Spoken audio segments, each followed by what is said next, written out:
اعوذ باللہ من الشیطان الرجیم بسم اللہ الرحمن الرحیم اللہم صلی علی محمد وآل محمد. مومنین مومنات مسلمین مسلمات، آج دا سارا ٹاپک، آج دا سارا موضوع گفتگو اور پیغام یہ ہے کہ حضرت موسیٰ علیہ السلام نال رب کریم نے شکوہ کی تھا.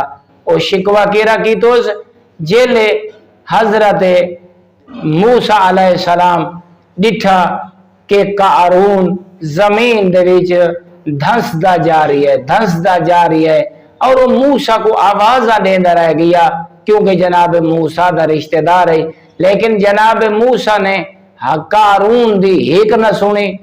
او موسیٰ علیہ السلام دے غرق ہو گیا زمین دے وچ. اللہ رب العزت نے قارون دے غرق ہون تو بعد 40 دن حضرت موسیٰ دے نال کلام نہ فرمایا. 40 دن تو بعد جلے حضرت موسیٰ کوہ طور تے گئے، اللہ نے کلام فرمایا. تو اللہ رب العزت نے اپنے نبی تے شکوہ کیتا، اے موسیٰ اگر میرا بندہ تے کو سڈیندہ رہے تو میرے بندے دی سن گی نہیں. اگر قارون اتنا بڑا دشمن ہاں تیرے مالک و خالق اللہ دا، اگر میں رب کو حقل جمریندا تو میں اپنے بندے کو معاف کر دیندا.